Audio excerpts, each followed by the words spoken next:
Muchísimas gracias por tan amable y divertida presentación. Es estupendo estar aquí en Badajoz esta tarde con vosotros. Badajoz que se está convirtiendo poco a poco en mi casa, cosa que agradezco mucho.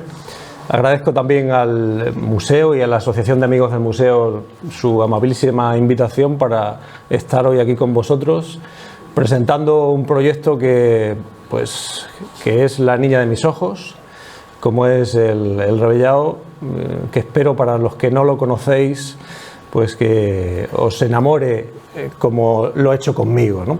Así que mil gracias. Hacía tiempo que no pasaba por esta sala para charlar. La última vez pasé un frío de mil demonios, un sábado por la mañana.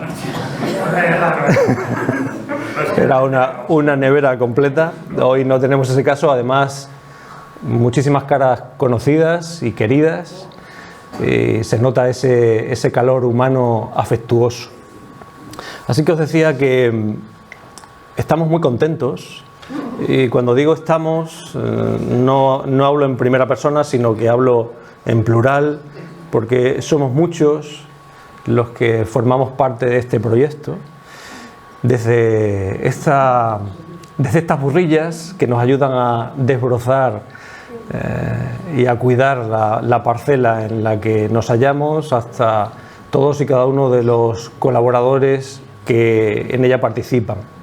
Así que mi misión hoy es hablaros del Parque Arqueológico y Natural El Rebellao. Se me dio la posibilidad de hablar del yacimiento en el que estamos interviniendo en la actualidad en profundidad, pero creo que quizás eso tenga que ser en una siguiente ocasión. Ahí lo dejo, ¿no? Ahí os lo dejo. Hoy quisiera hacer una visión general de lo que supone el Parque Arqueológico y Natural El Rebellao, ¿no? Dice un proverbio zen que ningún copo de nieve cae en el lugar equivocado. Y eso es bien cierto. Las casualidades no existen, lo que existen son las causalidades, y esa causalidad me llevó a leer una noticia en prensa que decía: ofrecemos el dolmen para el disfrute público y solicitamos ayuda a la administración para su puesta en valor. Esa noticia aparecía recogida por Europa Press y fue tan sorprendente que decidí ponerme en contacto con esa fundación, desconocida para mí entonces, que pretendía ofrecer a la ciudadanía un bien existente en su propiedad.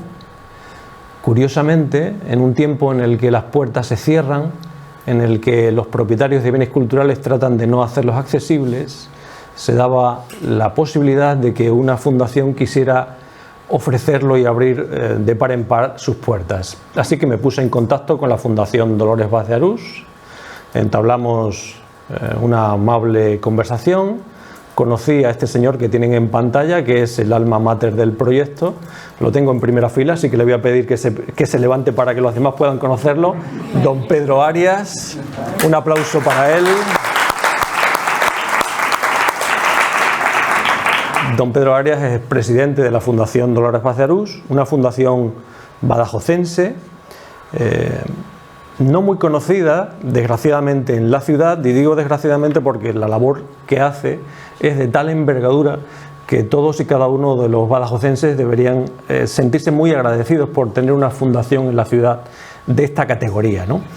La Fundación Dolores Vaz de Arús es una organización sin ánimo de lucro que se creó por deseo expreso de doña Dolores Vaz Mirón, en homenaje a la labor desarrollada especialmente por su padre, conocido como Pepe Reyes, y también su marido Francisco Arús, ¿no?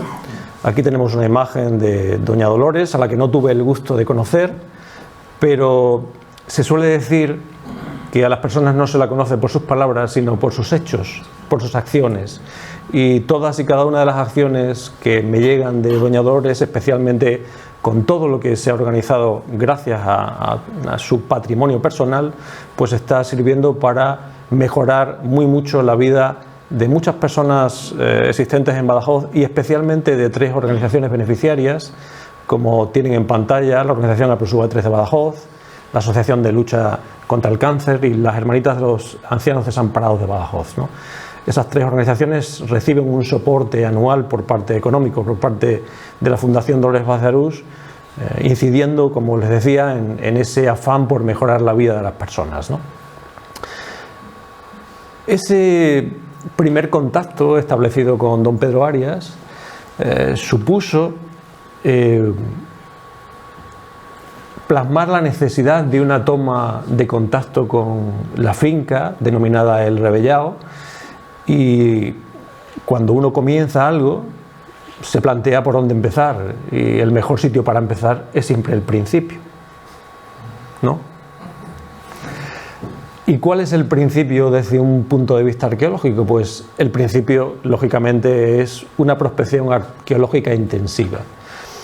Esa prospección realizada, o esas prospecciones, porque fueron 2, nos permitieron testar desde un punto de vista arqueológico y patrimonial en general el valor enorme que tenía la finca. Así que un amplio equipo de personas nos dispusimos a recorrer todos y cada uno de los metros cuadrados de la parcela. Digo parcela, pero son 800 hectáreas, ¿no? Algo más de 800 hectáreas. 950, no me digas que ha crecido en los últimos tiempos.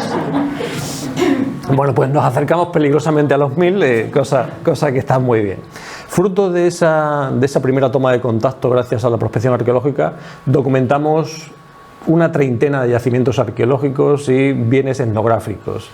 Esos yacimientos arqueológicos, tenéis una imagen en pantalla de dónde se ubican, dónde se concentran, y nos llevaban desde el mundo del Neolítico hasta la Baja Edad Media, una secuencia de yacimientos arqueológicos en los que la huella romana y también la neolítica y calcolítica priman singularmente sobre las demás. Ahí tenemos algunos restos romanos, algunos restos aún por intervenir y por documentar qué significan. Por supuesto, nuestros dólmenes, al menos tenemos 3 conocidos, más otra serie de túmulos, bajo los cuales es muy probable la existencia de yacimientos arqueológicos. Un asentamiento medieval, como es de la cual emerge la iglesia de San Ildefonso, una iglesia del siglo XIII, mudéjar, destruida en las guerras con Portugal, habidas durante el siglo XIV, y diversos asentamientos de carácter etnográfico, como esa magnífica majada, esa cochinera notabilísima en cuanto a dimensiones y estructura, ¿no? Un lugar de enorme valor, como podéis ver en algunas de sus imágenes, donde el agua tiene una presencia notable y en el que los bienes etnográficos, chozos, hornos caleros y otros tantos elementos nos hablan de cómo se ha ido habitando este espacio singular de nuestra geografía. Cuando se habla de una treintena de asentamientos arqueológicos y bienes etnográficos, deberíamos preguntarnos por qué esa densidad tan alta. Para darnos cuenta de su significado, debemos pensar en la presencia continua de un manantial de agua, un manantial que abastece a todos esos pobladores que nos han precedido y que sigue calmando nuestra sed, especialmente la veraniega, cuando estamos por ese entorno.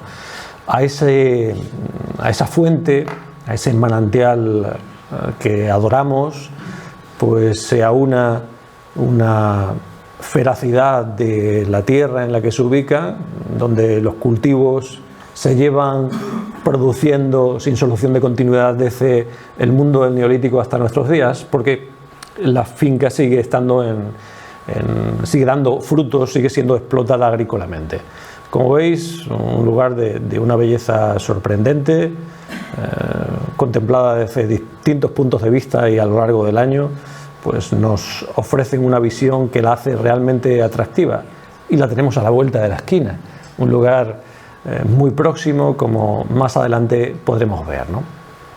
Así que una vez que la Fundación Dolores Paz de Arús fue consciente del enorme potencial que la finca de su propiedad tenía, la pregunta que debió hacerse es: ¿y ahora qué hacemos con todas esas maravillas que guarda el Rebellao para mejorar la vida de las personas? Porque esa es básicamente la razón de ser de la Fundación Dolores Paz de Arús. La Fundación Dolores Paz de Arús no nace con una visión patrimonial, sino social, y en este caso la intención era convertir lo patrimonial también en social, para seguir dando respuesta a los fines constitutivos de la propia fundación, ¿no? Así que la respuesta fue bastante rotunda y fue: hagamos realidad la utopía. De ahí el título de la charla de hoy, ¿no? ¿Cómo hacemos realidad la utopía? Utopía no es una ensoñación ilusoria, sino que es una acción convencida para hacer del mundo un lugar mejor. El que inventó ese término, que fue Tomás Moro, quien la utilizó en 1516, hablaba de que la utopía es un lugar inexistente y por lo tanto irreal. Pero nosotros decidimos no anclarnos a la definición de Tomás Moro y sí seguir ese planteamiento poético que Eduardo Galeano plasmó en su famosa frase de que la utopía está en el horizonte. Camino 2 pasos y ella se aleja 2 pasos y el horizonte se corre 10 pasos más allá. Entonces, ¿para qué sirve la utopía? Para eso, sirve para caminar, sirve para avanzar. Y esa fue la idea. Los seres humanos y las organizaciones que creamos necesitamos construir horizontes utópicos que nos ayuden a transitar ese sendero de la vida con un sentido realmente existencial. Avanzar para servir a los demás resume el pensamiento de la Fundación Dolores Vaz de Arús. Como dijera Albert Einstein, solo es digna de ser vivida la vida que se vive por los otros. Ese pensamiento fue reinterpretado tiempo después por el profesor Nucho Ordine, que desgraciadamente nos ha dejado este año, quien llegó a afirmar en el último libro que vivir para los demás es una oportunidad para dotar de sentido a nuestras vidas. Esto es muy fuerte, ¿no? Es fuerte y creo que bastante profundo. Así que decidimos iniciar un sendero y caminar por él sin saber a dónde podía conducirnos, pero eso sí, para permitirnos avanzar. Y en esa aspiración a recorrer el sendero, el 11 de noviembre del 2015 la Fundación Dolores Vaz de Arús presentó a las autoridades administrativas y políticas el proyecto del Parque Arqueológico y Natural. En la imagen podéis ver al presidente de nuestra fundación, al presidente entonces de la Junta de Extremadura, estaban los alcaldes de los términos municipales afectados, en este caso Badajoz y Valverde de Leganés, presidente de Diputación de Badajoz y algunas otras autoridades a las que tuvimos el honor de expresar cuál era el recorrido que teníamos en perspectiva. Y así nació el Parque Arqueológico y Natural El Rebellao. Un lugar, como antes os decía, de puertas abiertas, en el que todos podemos disfrutar de ese maravilloso espacio en el que todos somos bienvenidos y bien acogidos, ¿no? Para los que no lo conocéis, y aquí hay muchos que sí lo conocéis bien, pues el Parque Arqueológico y Natural está en el extremo occidental europeo, ¿no? En el extremo suroccidental europeo, en la provincia de Badajoz, al sur de la ciudad, en parte en términos de Badajoz, en parte en términos de Valverde de Leganés, y entre esta localidad y Almendral. Ahí tenéis una imagen de la posición con respecto a Valverde de Leganés del Parque Arqueológico y Natural del Rebellao, con el perímetro que se define, y una imagen, una ortoimagen, en la que podemos ver cómo se organiza el territorio desde un punto de vista geográfico. Al norte tenemos una zona de serretas en las que el monte bajo prospera en prácticamente la totalidad del espacio. En el centro se sitúan los espacios de cultivo y al sur, limitando también con el margen meridional de la parcela, lo que tenemos es un espacio tradicional adhesado que se mantiene prácticamente intacto a lo largo de los últimos siglos, ¿no?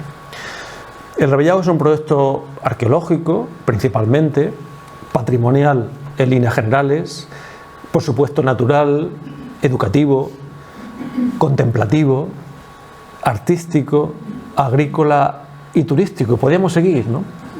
son muchas cosas, pero todas ellas están perfectamente interrelacionadas. No son ajenas unas de otras, sino que se genera una simbiosis entre ellas, una sinergia realmente fascinante. Y todo esto teniendo en cuenta que estamos empezando. Esto acaba de empezar. Aunque a nuestro presidente le guste decir que agilicemos, que él quiere ver muchas cosas hechas. Tengo 77. Porque me dice que tiene 77 años. Bueno, desde el año 2015, momento en el que comenzamos las tareas arqueológicas de excavación en el Rebellao, han tenido lugar intervenciones sobre 6 de los 30 yacimientos arqueológicos conocidos. Se ha intervenido sobre la iglesia de San Ildefonso, sobre la aldea del Rebellao existente en su entorno, se ha intervenido sobre los yacimientos Arias 1 y Arias 2, sobre el dolmen Rebellao 1 y sobre el yacimiento Pedro Manuel 1. Son asentamientos que, como os digo, nos llevan desde el Neolítico a la Baja Edad Media.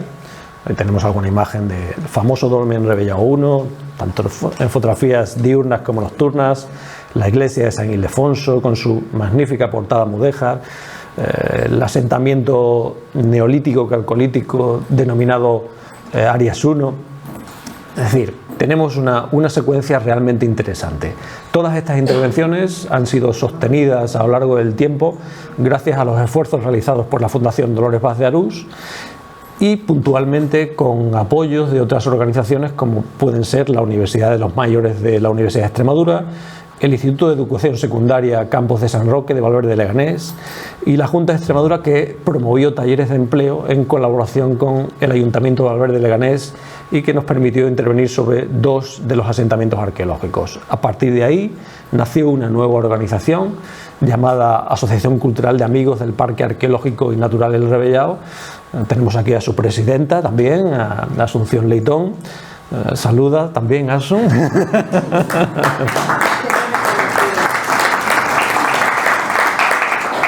Es una asociación totalmente abierta a todas las personas de buena voluntad que quieran venir a colaborar, a participar y hacer del Rebellao un sitio mejor. Muy especialmente tenemos que destacar la colaboración de la Universidad de los Mayores de Extremadura, gracias a la cual se nos aportó un conjunto de personas interesadas en la realización de intervenciones arqueológicas en la finca.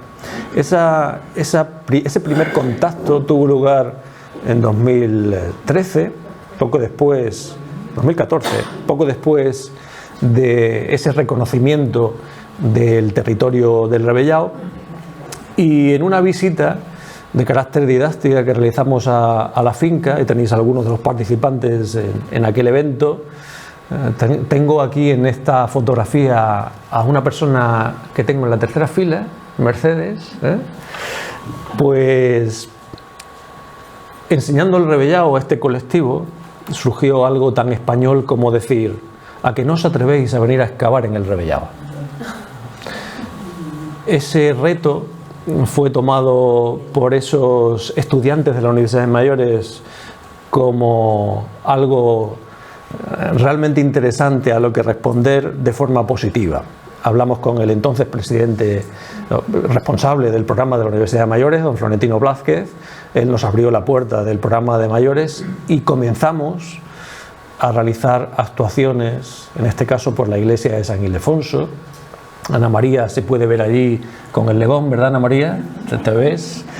Bueno, esas primeras tomas de contacto con un grupo realmente comprometido con el trabajo arqueológico y del cual muchas personas se mantienen aún en activo con nosotros, realizando ese proyecto magnífico.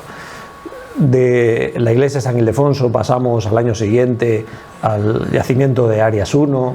Ahí topamos, como os decía antes, con un yacimiento en transición entre el Neolítico y el Calcolítico, también con ocupación romana y con ocupación visigoda en algunos de sus espacios.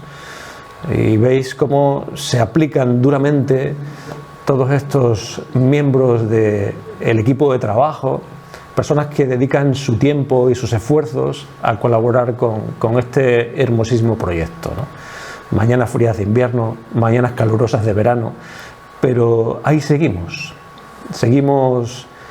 con nuestro dolmen, a pesar de que algún desalmado le prendió fuego y quemó el bosque que lo protegía y lo rodeaba, del cual formaba parte como un todo que lo engalanaba.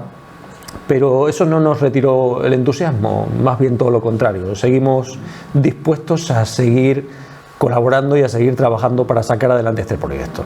Así que seguimos caminando, seguimos ascendiendo a esas pequeñas lomas en las cuales nos esperan yacimientos arqueológicos, y ahí tenéis una imagen de lo que sería el último yacimiento en el que estamos interviniendo, el yacimiento denominado Arias 2, en el cual, en ese herbazal continuo, en esa pradera sembrada, una pradera artificial, una pradera de cultivo, pues comenzamos a intervenir y comenzamos a observar la presencia de diversos restos arqueológicos, en el que el Instituto de Educación Secundaria Campos de San Roque, con sus alumnos quinceañeros, con sus alumnos adolescentes, se entremezcló con otros alumnos no tan adolescentes, pero igualmente motivados, igualmente necesitados de aventuras, ¿no? Y esta realmente es una muy importante. Así que un proyecto también transgeneracional, que supera edades, que supera centros de educación y que nos permite avanzar en ese proceso. Aquí nos tenemos excavando silos, trabajos duros, pero realmente emocionantes, un equipo, como veis, realmente motivado. Aunque más si encontrara una lámpara y la frotara a ver si Aladino salía de ella, Aladino no salió, aunque era una lamparilla islámica y podía haber salido, pero el entusiasmo no hay quien nos lo quite. Un proyecto también en la que pueden participar todo tipo de personas, más allá de sus condicionantes físicos, tanto en jóvenes como en otros no tan jóvenes, en los que cada cual aporta de sí lo mejor que tiene, superando esas dificultades y esas limitaciones físicas. Aquí todo el mundo es bienvenido, aquí todo el mundo es aceptado, porque el que llega, llega para ofrecer de corazón aquello que tiene, ¿no? Sin pagar. ¿El qué? Sin pagar. El presidente me dice que sin pagar, cosa que tiene aún más mérito aún, ¿no? Bueno, el Revellado se ha convertido en una escuela de vida para jóvenes y también para mayores, un lugar transformador. Simplemente basta observar las caras de felicidad de todos y cada uno de los intervinientes, ¿no? Las caras nos lo dicen todo. El trabajo puede ser duro, pero la felicidad de estar realizando un proyecto de investigación en el que la búsqueda del conocimiento se convierte en el motor que nos anima cada día, pues es realmente fascinante, ¿no? Y como suelo decirles, aunque excavar es una acción que realizamos no para descubrir, sino para conocer, lógicamente la alegría del hallazgo pues nos embarga siempre que tiene lugar. Charo no ha podido entrar ni sentarse en la sala, pero la veo al fondo en el patio con ese entusiasmo que la caracteriza, ¿no? Bien, volveremos un poco más tarde a hablar sobre el yacimiento Arias 2 de forma muy rápida, como os digo. Volvemos al yacimiento, pero el Revellado no es solamente un espacio para el patrimonio y la arqueología, es un espacio en el que la naturaleza pues se nos regala cada día, ¿no? Un espacio plagado de flores. La primavera allí es una maravilla, ¿no? Cada rincón nos está demostrando cómo la vida prospera, y aunque ellas a veces protesten y traten de desbrozar esas flores que otros tratamos de proteger, pues tratamos de vivir con la mejor de las sintonías posibles, ¿no? Ellas también cumplen con su función. Los escolares vienen a ayudarnos a repoblar la finca. Esta es una finca que estaba densamente arbolada hasta los años 70 del siglo XX, un momento en el que toda la zona central que antes os he mostrado, donde ahora se cultiva, pues se deforestó precisamente para poder sembrar cereal. Esa dehesa altamente densificada, pues estamos tratando de recuperarla en algunos de sus puntos, y eso se realiza con la colaboración muy especialmente de escolares de corta edad, a los que tratamos de sensibilizar desde el punto de vista ambiental. Así que, como os digo, el Revellado se ha convertido en una escuela fascinante, en el que los chavales ponen sus nombres a los árboles que siembran, sus nombres propios o el que se le ocurra. Hay nombres de dibujos animados, hay nombres de aventureros de películas, en fin, es muy divertido observar todo lo que ellos pueden imaginar. Eso crea vínculos, crea lazos de estos chicos que muy probablemente dentro de unos años podrán ver crecido ese bosquete que están ayudando a crear y del cual algunos árboles pues ya nos están mostrando esa prosperidad, ¿no? Les explicamos parte de nuestra historia, les explicamos técnicas artísticas, como es esas manos en positivo o esas manos en negativo, dependiendo de la técnica que les estemos enseñando. Aquí el presidente había decidido pintar, blanquear una de las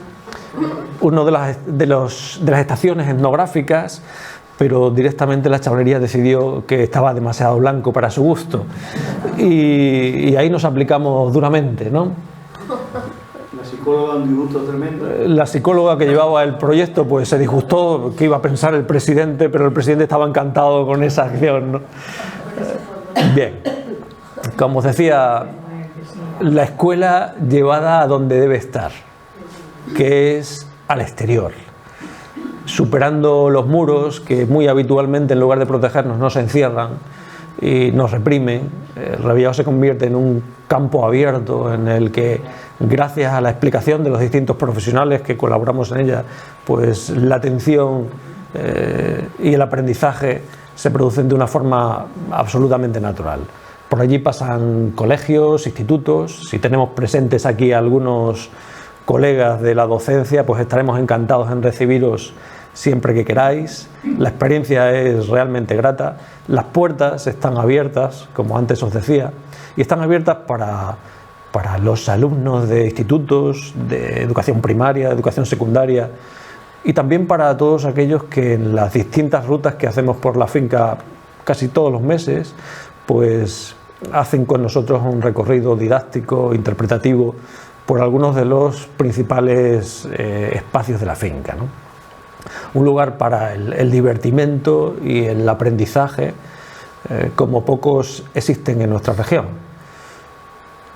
El disfrute suele estar casi siempre garantizado. Digo casi siempre porque a veces no hay migas y eso también redunda en un empeoramiento de las condiciones. Bueno, otra de las cosas en las que estamos trabajando es en la creación de un neopoblado. Si bien tenemos un asentamiento neolítico del cual hemos documentado algunas cabañas en campañas anteriores, pues estamos replicando, reproduciendo las plantas de esas cabañas en ese neopoblado que estamos construyendo. Hicimos un proyecto piloto en el que colaboraron los alumnos del Instituto de Educación Secundaria Campos de San Roque y también de la Universidad de los Mayores. Ahí hicimos un prototipo muy básico, el prototipo se nos cayó. Pero claro, para avanzar también hay que cometer errores, ¿no? Ahí nos las prometíamos muy felices, pero cuando lo cubrimos, pues llegó una tormenta y se lo llevó por delante. Así que decidimos que nada nos iba a frenar, que nada nos iba a parar y lo íbamos a hacer aún mejor la siguiente vez.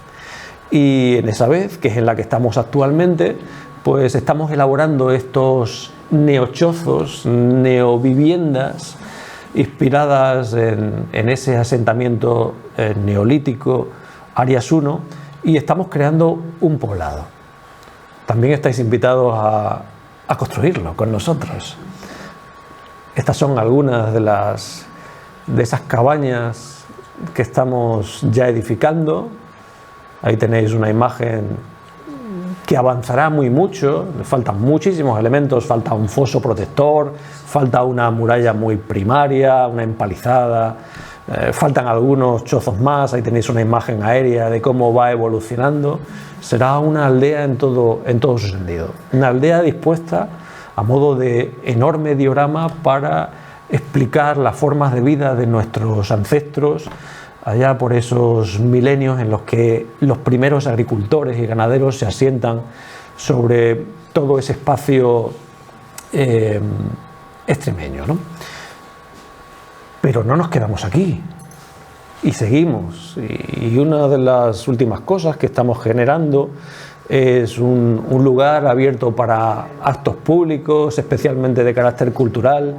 Le llamamos el Círculo de las Encinas, y en ese Círculo de las Encinas, también realizado de forma colaborativa entre todos los asociados de los amigos del Parque Arqueológico y Natural del Rebellao, potenciados y dirigidos por la Fundación Dolores Vaz de Arús, pues hemos creado un escenario en plena naturaleza, rodeados por encinas, un lugar, como veis, mágico y totalmente abierto. Ahí tuvimos la ocasión de que la coral de Jerez de los Caballeros nos amenizara una tarde de esos últimos días de verano tan agradables, ¿no?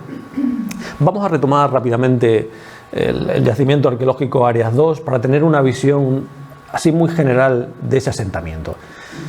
Se ubica, como veis, en una posición central de lo que es el área delimitada por el parque arqueológico. Casi se ha convertido en un ombligo, ¿no? Esa posición tan central, casi ni hecho a propósito, ¿no? Bueno, pues ese ombligo del Rebellao se ha convertido también en el centro de nuestro mundo, ¿no? De alguna forma, esa idea poética que tenéis reflejada ahí, esa imagen realizada con dron en el que nos genera un orbe, en el espacio se convierte pues casi en un planetilla, ¿no? Pues en ese planetilla, en el centro, se ubicaría nuestro yacimiento arqueológico Arias II, un lugar en el que nos llevamos empleando duramente desde el año 2018 y en el que, ahí tenéis la zona en una visión lejana, esa zona de cultivo más allá de esa encina enorme que se sitúa junto a la fuente, y en ese lugar pues hemos podido realizar una excavación arqueológica hasta, a ver si nos quiere pasar la diapositiva, hasta conseguir esa imagen que tenéis ahora mismo en pantalla. Eso que parece un queso de Gruyère no es tal. Vemos una secuencia realmente interesante. Voy a pasar para mostraros las fases y volvemos hacia atrás para que tengáis una visión general. Fijaos, todas esas son las fases que hemos podido documentar en la excavación arqueológica realizada en el yacimiento Arias II, del cual solamente conocemos una pequeña parte que deberá ser explorada en profundidad en nuevos proyectos de investigación que deberán ser autorizados por la administración competente, que es la Junta de Extremadura, que es el ente que administra el patrimonio en la región, pero que nos está permitiendo documentar una ocupación de ese espacio entre el siglo I de nuestra era y el siglo XX. En esos 2000 años han tenido lugar una sucesión de ocupaciones con distinta naturaleza, con distinta entidad, en la que vemos un asentamiento alto imperial, una segunda fase también alto imperial del siglo II, otra bajo imperial siglos III y IV, una nueva bajo imperial siglos IV y V, dos de época visigoda, siglos V al VI y otra del VI al VII, otra de época emiral califal hasta el siglo X, otra de las primeras taifas y otra que podemos disponer entre las invasiones nordafricanas y en esa repoblación cristiana que tuvo lugar en el siglo XIII. Finalmente, como os decía, una fase contemporánea del siglo XX. Todo eso se resume en la imagen que tenéis en pantalla. La interpretación es lo realmente interesante en arqueología, ¿no? Poder conocer qué se ha producido ahí a lo largo del tiempo es realmente fascinante. Una simple visión de esa imagen nos permite pues observar la presencia de un campo de silos. Tenemos una cuarentena de silos aproximadamente, silos que son realizados muy probablemente a fines del siglo IX, principios del siglo X, y que son amortizados en el siglo XI durante las primeras taifas, y que interpretamos esa amortización precisamente con algo tan evidente como la conversión de Badajoz en capital de un reino que demandaba, dado que se convirtió en un lugar que atraía poblamiento, muchos productos agrícolas de ese entorno fértil de todas las aldeas perimetrales a esa población. Así que en lugar de guardar los excedentes de la cosecha, que es para lo que servirían estos silos, muy probablemente todo ese material ya se comercializaba en la ciudad de Badajoz y no debía ser conservado bajo el subsuelo, que es como estaban en las fases previas. Así que conocemos muy bien ese proceso porque los materiales más recientes que colmatan esos silos son precisamente del siglo XI, momento en el que tienen lugar las primeras taifas. Ese campo de silos a posteriori es alterado con la construcción de grandes fosas de expolio, se extraen materiales para construcción de nuevas estancias, de nuevas viviendas, se obtiene en él tierra pizarrosa que sirve muy especialmente para la confección de tapias, y eso es lo que podemos observar en la imagen, especialmente en el lado norte, donde vemos una batería de esas fosas de expolio. De forma previa a la construcción de los silos tenemos un asentamiento rural de época visigoda que no es sino un heredero de la villa romana que aquí funcionó, como os decía antes, al menos desde el siglo I. De esa villa tenemos parte de lo que sería la pars fructuaria, esa parte productiva de la villa, una parte productiva y de almacenaje en la cual muy probablemente tenía lugar la conservación de productos de carácter agrícola, muy probablemente oleícola y vinícola. Precisamente relacionado con el vino, tenemos en el último tiempo en el que la villa estuvo ocupada en tiempos romanos y en ese primer momento de época visigoda, tenemos que existe un lacus, un lugar en el que el mosto comenzaba su proceso de fermentación antes de ser envasado en enormes recipientes cerámicos como eran las dolias, y de esa fase podemos ver esa estructura cuadrangular que tenemos en la zona sur del área excavada, que nos habla precisamente de cómo se está utilizando a lo largo del tiempo todo un espacio claramente ligado al mundo agrícola. En la actualidad en el Rebellado no hay vides, pero sí sabemos que las hubo en época bajo imperial y en época visigoda, y todo eso es lo que vamos construyendo o reconstruyendo a lo largo de este proceso de investigación. Bueno, os voy a mostrar algunas imágenes muy rápidas. Ahí tenéis a nuestros afanados colaboradores. ¿Qué seríamos sin ellos?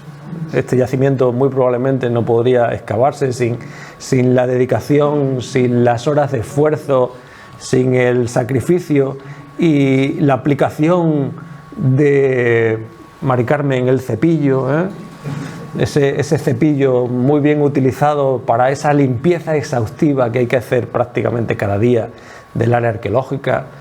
Ahí tenéis a Marian excavando, limpiando, una vez excavado el lacus, perfectamente revestido con opus igninum, un opus igninum muy tardío, ya no de muy buena calidad, pero que nos habla del enorme potencial que la zona tiene.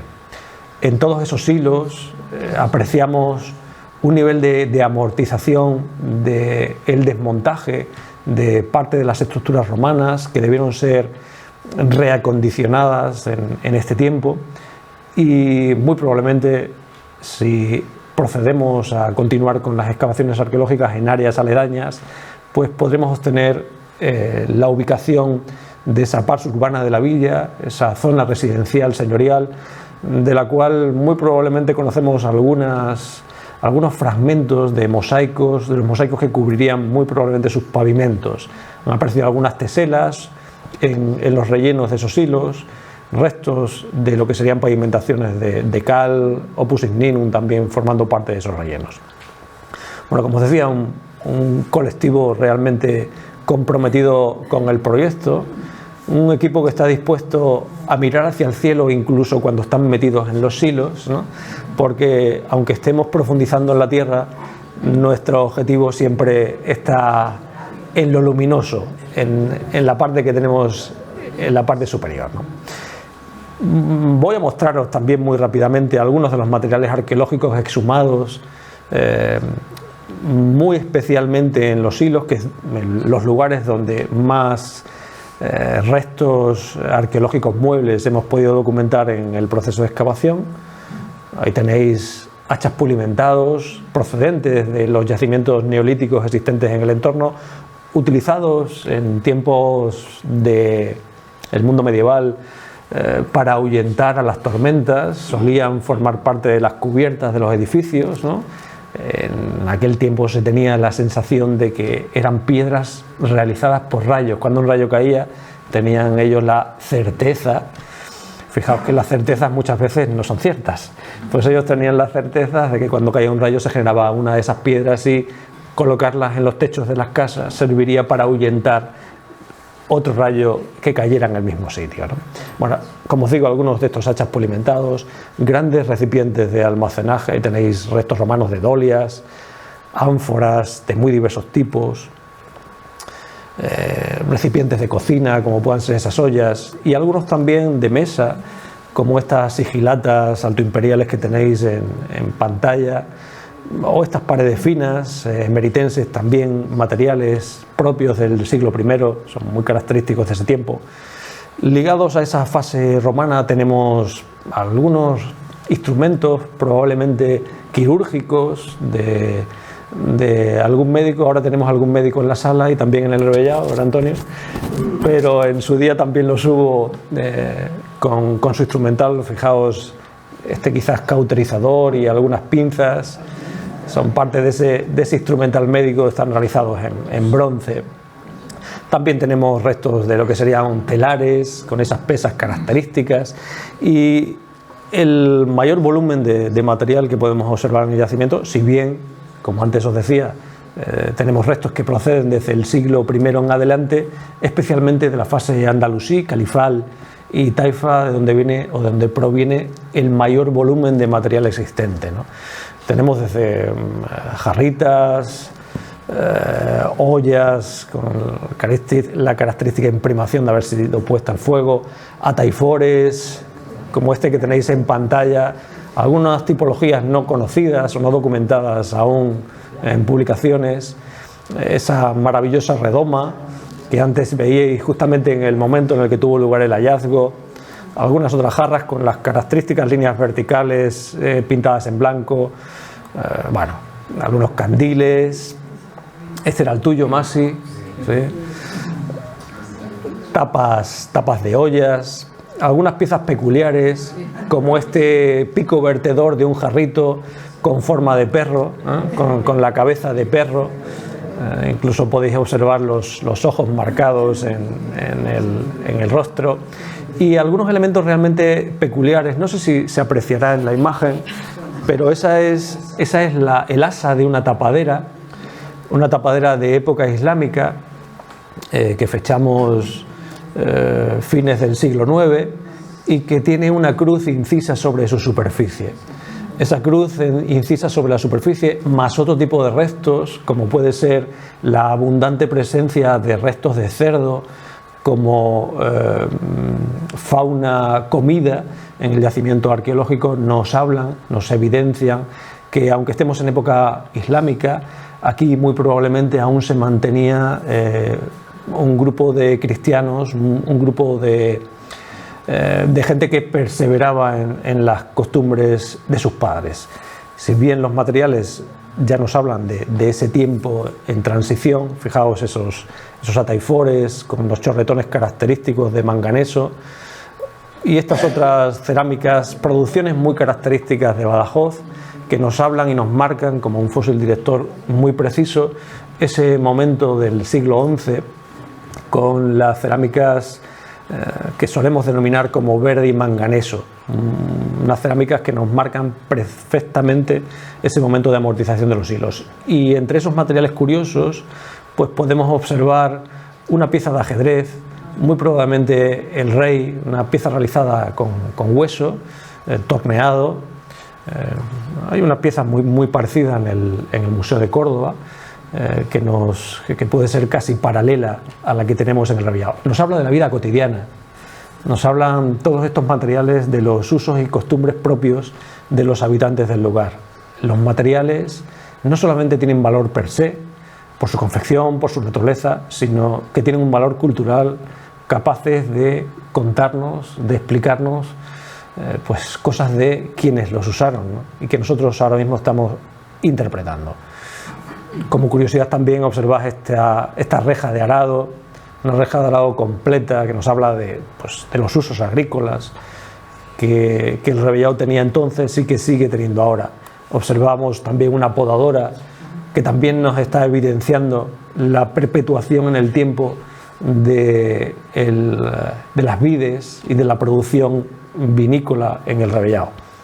Algunos cuchillos, algunas hoces, en fin, así podría seguir hasta mañana, pero creo que en el museo no me lo iban a permitir y vosotros tampoco, y no quiero aburriros más de lo que quisiera.